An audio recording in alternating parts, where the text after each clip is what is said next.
Number 3585۔ حضرت عمر بن خطاب رضی اللہ عنہ فرماتے ہیں جب نبی اکرم صلی اللہ علیہ وسلم اپنی ازواج مطہرات سے الگ ہوئے تو میں مسجد میں داخل ہوا۔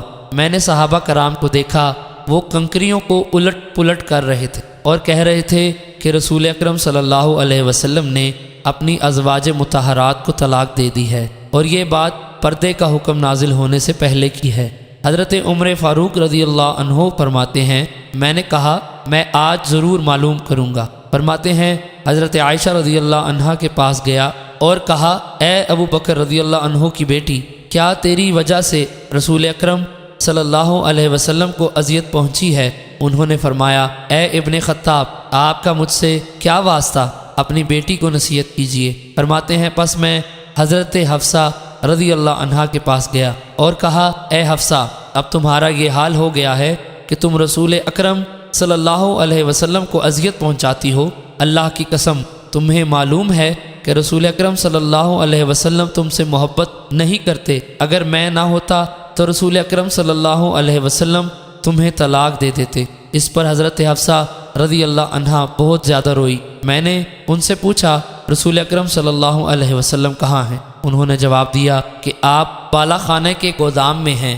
میں وہاں گیا تو دیکھا کہ رسول اکرم صلی اللہ علیہ وسلم کے غلام حضرت رباح بالا خانے کی چوکٹ پر بیٹھے ہوئے ہیں۔ انہوں نے سیڑھی کے ڈنڈے پر دونوں پاؤں لٹکائے ہوئے تھے۔ رسول اکرم صلی اللہ علیہ وسلم اس سیڑھی سے چڑھتے اترتے تھے۔ میں نے آواز دی اے رباح، رسول اکرم صلی اللہ علیہ وسلم سے میری حاضری کی اجازت طلب کرو۔ رباح نے بالا خانے کی طرف دیکھا، پھر میری طرف دیکھا اور خاموش رہے۔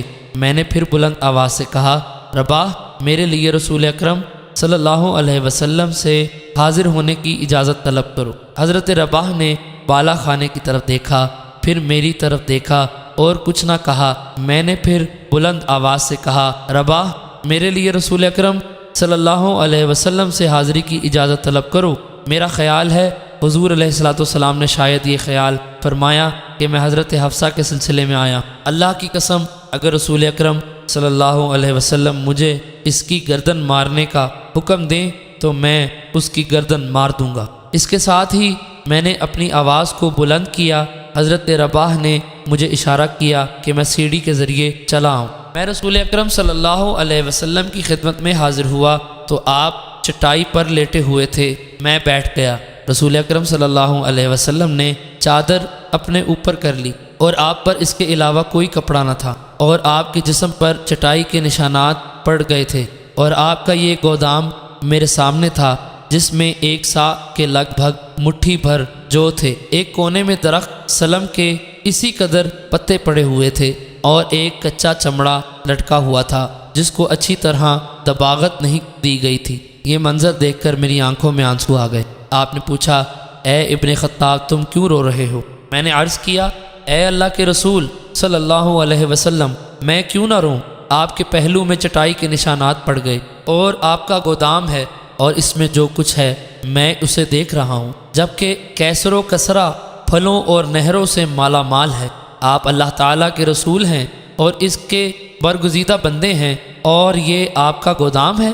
نبی اکرم صلی اللہ علیہ وسلم نے فرمایا اے عمر، کیا تم اس بات سے خوش نہیں ہو کہ ہمارے لیے آخرت اور ان کے لیے دنیا ہو؟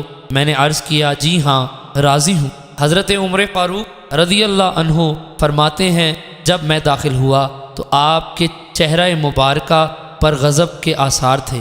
میں نے عرض کیا یا رسول اللہ، آپ کو اپنی ازواج مطہرات کے بارے میں کیوں پریشانی ہے؟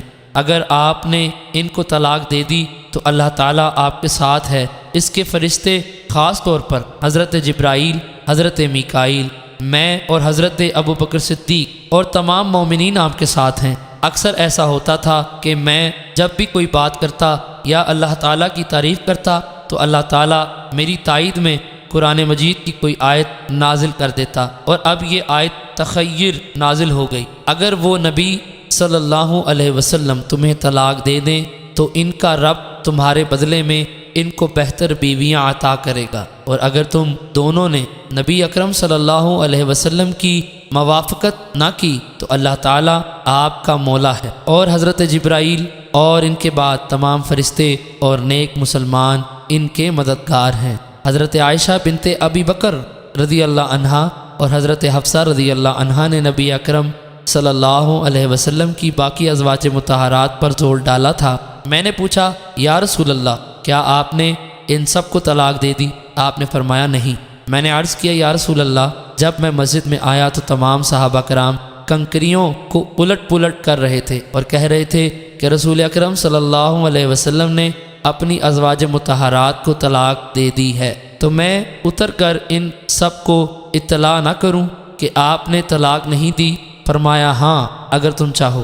پھر میں آپ سے مسلسل باتیں کرتا رہا حتیٰ کہ آپ کے چہرے انور سے غصہ دور ہو گیا اور آپ کے دندان مبارک ظاہر ہو گئے۔